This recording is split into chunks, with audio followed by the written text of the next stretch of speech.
يحببكم الله ويغفر لكم ذنوبكم والله غفور رحيم. وقال النبي صلى الله عليه وسلم: بني الإسلام على 5: شهادة أن لا إله إلا الله وأن محمدا عبده ورسوله وإقام الصلاة وإيتاء الزكاة وصوم رمضان وحج البيت من استطاع إليه سبيلا. پہلے تعلیم سے تم موڑ دیے جاؤ گے، پھر کسی جرم سے تم جوڑ دیے جاؤ گے. پہلے تعلیم سے تم موڑ دیے جاؤ گے، پھر کسی جرم سے تم جوڑ دیے جاؤ گے. ہاتھ سے ہاتھ کی زنجیر بنا کر کے نکلو ورنہ دھاگوں کی طرح تم توڑ دیے جاؤ گے. عزیزان گرامی، اللہ تبارک و تعالیٰ کا احسان و کرم یہ ہوا کہ اللہ نے ہم سب کو تھوڑی دیر دین کی باتیں سننے اور سنانے کی توفیق دی. دعا کیجیے اللہ تعالیٰ ہم سب کو حق کہنے، حق سننے اور حق پر عمل کی توفیق عطا فرمائے. میں نے ایک حدیث پڑھی ہے آپ کے سامنے: بنی الاسلام علی 5. اسلام کی بنیاد 5 چیزوں پر ہے. کتنی چیزوں پر ہے؟ علی 5: شہادتی اللہ الہ الا اللہ. پہلی چیز اسلام کی بنیادی جو پہلی چیز ہے وہ ہے کہ گواہی میں دیتا ہوں کہ اللہ کے سوا کوئی معبود نہیں اور محمد الرسول اللہ صلی اللہ علیہ وسلم اللہ کے سچے رسول اور اس کے بندے ہیں. اب میں ہندو بھائی کی کتابوں کے حوالے سے میں آپ تک ایک پیغام، ایک میسج دینا چاہتا ہوں کہ آپ کی کتابوں کے اندر یہ لکھا ہے اسلام کی بنیاد 5 چیزوں پر ہے، اور ہمارے ہندو بھائی کی کتابوں میں کیا لکھا؟ سناتن دھرمم پنچم ویستو. ہمارے ہندو بھائی کی کتابوں کے اندر بھی یہ لکھا کہ سناتن دھرم کی بنیاد 5 چیزوں پر ہے. کتنی چیزوں پر ہے؟ ہمارے یہاں حدیث میں آتا ہے پہلی چیز کہ اللہ ایک ہے، اسی کی عبادت کی جائے گی، اور محمد الرسول اللہ صلی اللہ علیہ وسلم اس کے بندے اور اس کے رسول ہیں. کس میں لکھا؟ یہ حدیث کے اندر لکھا. اور ہمارے ہندو بھائیوں کی کتابوں کے اندر یہ لکھا کہ پنچم ویستو، پہلے نمبر پر جو اسلام کی 5 بنیادی چیزیں ہیں، پہلے نمبر پر جو پہلی چیز ہے وہ ہے ایکم برم دوتیہ ناستی نہیں ناستی کنچن.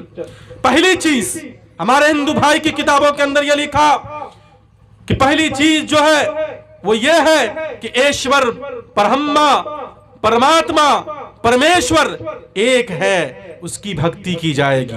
ہمارے یہاں دوسری چیز ہے وَإِقَامِ الصَّلَاةِ، نماز کا قائم کرنا، نماز کی حفاظت کرنا، نماز کی پابندی کرنا. ہمارے حدیث کے اندر یہ لکھا اور ہمارے ہندو بھائیوں کی کتابوں کے اندر یہ لکھا.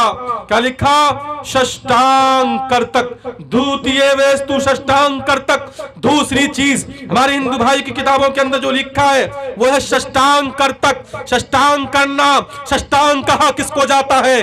جب آپ سجدے کی حالت میں جائیں گے، جب آپ غور و فکر کریں گے کہ ششٹانگ کہاں کس کو جاتا ہے. ششٹانگ اس کو کہا جاتا ہے جو 8 انگ سے عبادت کی جائے، جس 8 انگ سے پرمیشور کی بھکتی کی جائے، اسے ششٹانگ کہا جاتا ہے. ہمارے یہاں تیسری چیز ہے، کیا ہے؟ وَإِيتَاءِ الزَّكَاةِ، زکوٰۃ کا دینا. اور ہمارے ہندو بھائیوں کے یہاں ہے تیتیے ویستو دانم وچتا. تیسری چیز ہمارے ہندو بھائیوں کی کتابوں کے اندر یہ لکھا کہ اگر اللہ نے ایشور نے آپ کو مال و دولت سے نوازا ہے تو آپ لوگوں کو بانٹیے، لوگوں میں دان کیجئے. یہ ہمارے ہندو بھائی کی کتابوں کے اندر لکھا. اور ہمارے یہاں کیا ہے؟ وَإِيتَاءِ الزَّكَاةِ، زکوٰۃ کا دینا.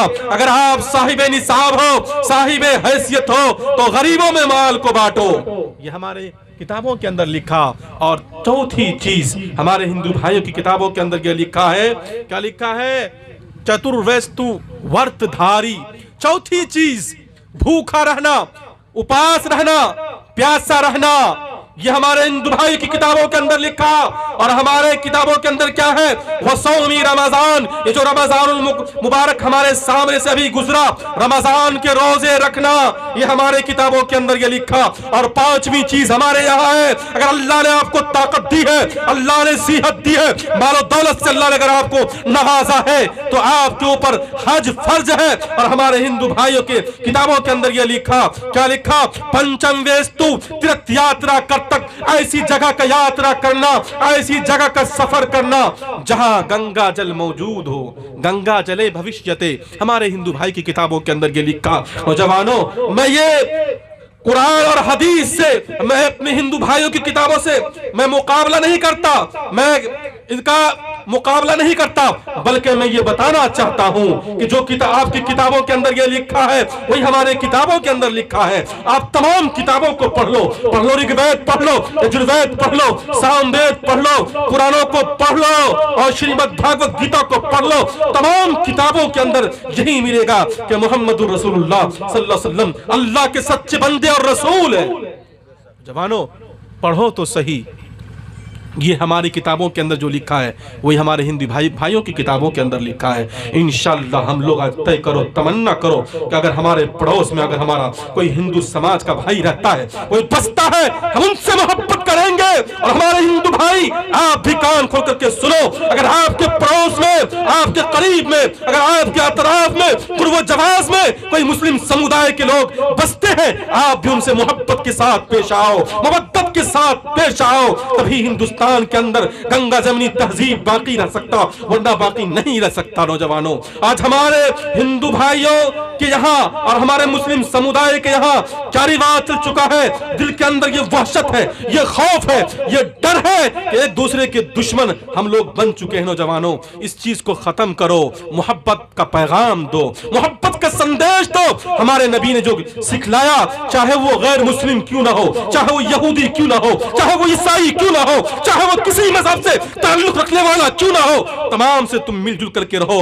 اللہ کے نبی علیہ السلام کے سامنے سے ایک غیر مسلم کا جنازہ گزرتا ہے، ارتھی گزرتی ہے، اللہ کے نبی علیہ السلام نے اس کے سمان میں آپ کھڑے ہوئے، اس کے احترام میں آپ کھڑے ہوئے۔ صحابہ نے کہا اللہ کے نبی علیہ السلام یہ تو یہودی تھے، یہ تو نصرانی تھے۔ اللہ کے نبی نے صحابہ کو مخاطب کیا اور کہا چاہے یہ یہودی ہو، چاہے یہ نصرانی ہو، چاہے یہ غیر مسلم ہو، چاہے وہ کسی سماج سے تعلق رکھنے والا ہو، تم ان کا سمان کرو۔ یہ پیغام محمد رسول اللہ صلی اللہ علیہ وسلم نے ہمیں دیا۔ نوجوانوں، انشاءاللہ ہم لوگ مل جل کر کے رہیں گے، تبھی یہ سماج کامیابی کے دہلیز پر پہنچ سکتا، ورنہ کبھی کامیابی کے دہلیز پر نہیں پہنچ سکتا۔ میں چند باتیں آپ کے سامنے رکھتا ہوں، پھر میں اپنے بیان کو میں ختم کرتا ہوں کہ آج ہمارے سماج کے اندر جو ماحول پیدا ہو چکا ہے، نوجوانوں، اس کو کیسے ختم کیا جائے۔ محمد رسول اللہ صلی اللہ علیہ وسلم ایسے حالات میں آئے، ایسے دور میں آپ آئے جس وقت حسد کا ماحول تھا، جس وقت دشمنی کا ماحول تھا، جس وقت ایک انسان دوسرے انسان کے خون کے پیاسے تھے، لیکن محمد رسول اللہ آئے تو دشمنی ختم، محمد رسول اللہ آئے تو حسد ختم،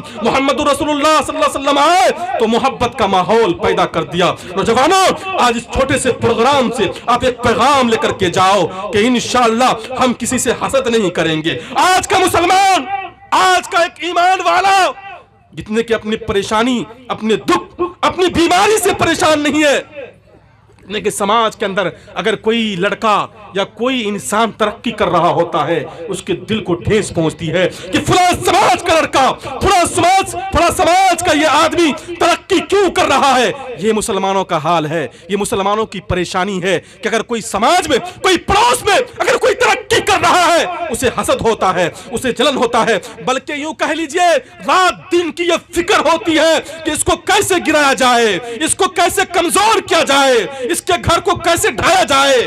اگر کوئی مکان بنا رہا ہے، اگر کوئی بلڈنگ بنا رہا ہے، تو ہماری سوچ یہ ہوتی ہے اس کو کیسے گرایا جائے، اس انسان کو گڑھے کے اندر کیسے گرایا جائے۔ نوجوانوں، اس چیز کو ختم کر دو، انشاءاللہ ہمارا یہ سماج کامیابی کے دہلیز پر پہنچ جائے گا۔ ہماری رات دن کی فکر یہ ہوتی ہوتی ہے کہ فلاں کا بیٹے کو نوکری کیوں ملے گی, فلاں کے بیٹے کرسی پر کیوں بیٹھے گا, فلاں کا بیٹا تو غریب تھا اسے نوکری کیوں مل رہی ہے, فلاں کا بیٹا تو یہ ہے وہ مکھیا کیوں بنے گا. نوجوانوں اس چیز کو ختم کر دو.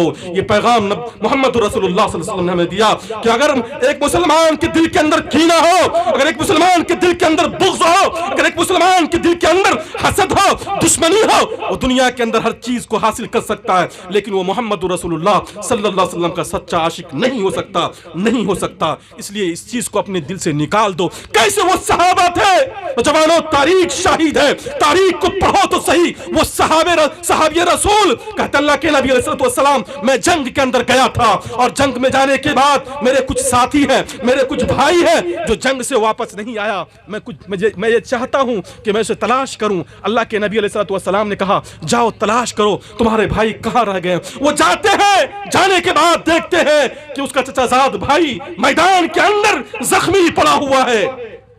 جیسے ہی دیکھا اور ہاتھ میں پانی کا پیالہ لیتا ہے, لینے کے بعد آگے بڑھتا ہے, بڑھنے کے بعد جب اس کے قریب پہنچتا ہے تو بغل میں دیکھتا ہے کہ صحابی رسول وہ بھی زخمی پڑا ہوا ہے. وہ صحابی رسول جب پانی کے پیالے کو دیکھتا ہے, دیکھنے کے بعد وہ بھی کہنے لگتا ہے کاش کہ یہ پانی کا پیالہ مجھے پلا دیا جائے. جو پہلے صحابی رسول تھے, جو ان کے بھائی تھے, انہوں نے کہا میں اس وقت تک پانی پینا گوارا نہیں کروں گا جب تک میرا پڑوس کے اندر میرے پڑوس میں میرا بھائی جو زخمی پڑا ہوا ہے جب تک وہ پانی پی کر کے سیراب نہ ہو جائے اس وقت تک میں پانی کے پیالے کو ہاتھ لگانا تک گوارا نہیں کروں گا. نوجوانوں جب اس کے پاس پانی کے پیالے کو لے کر کے جاتے ہیں تو دیکھتے ہیں قریب میں ایک صحابی رسول وہ بھی زخمی پڑے ہوئے ہیں. انہوں نے جب پانی کے پیالے کو دیکھا وہ بھی کہنے لگا کاش کہ یہ پانی کا پیالہ مجھے پلا دیا جائے. نوجوانوں وہ دوسرے صحابی وہ کہتے ہیں کہ میں اس وقت تک پانی نہیں پیوں گا جب تک میرے قریب کے اندر جو میرا پڑوسی ہے, میرا بھائی ہے, جب تک وہ پانی پی کر کے اب سیراب نہ ہو جائے اس وقت تک میں پانی نہیں پیوں گا.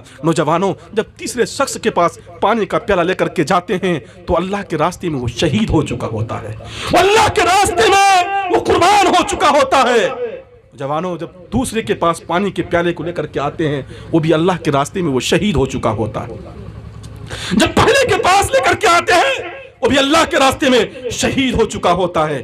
کیسے وہ صحابی رسول تھے, اپنے بھائی کے لیے انہوں نے پانی کا پیالہ پینا تک گوارا نہ کیا. نوجوانوں آپ اگر دل کے اندر بغض رکھیں گے, کینہ رکھیں گے, عداوت رکھیں گے, یہ سماج کبھی ترقی کی دہلیز پر نہیں پہنچ سکتا. اس لیے آج طے کرو, اس چھوٹے سے پروگرام سے آپ یہ تمنا کرو کہ انشاءاللہ ہم آپس میں مل کر کے رہیں گے. اگر پڑوس میں کوئی ہمارا بھائی ترقی کر رہا ہے, اگر ہمارے سماج میں کوئی ترقی کر رہا ہے تو آپ یہ دعا کیجئے اللہ جس طریقے سے یہ ہمارا بھائی ترقی کر رہا ہے اللہ میرے ہاتھوں کے اندر, میرے بازو کے اندر ایسی طاقت دے تاکہ میں بھی ترقی کر سکوں. اے اللہ اگر یہ سماج کے اندر رہنے والا یہ آدمی ترقی کر رہا ہے, اللہ مجھے بھی ترقی عطا فرما. میں کسی سے حسد کرنے والا نہیں, میں کسی سے جلنے والا نہیں, میں کسی سے بغض رکھنے والا نہیں, میں کسی سے کینہ رکھنے والا نہیں. اللہ آپ کو بھی ترقی سے نواز دے گا انشاءاللہ. ہم لوگ ایسا کریں گے انشاءاللہ.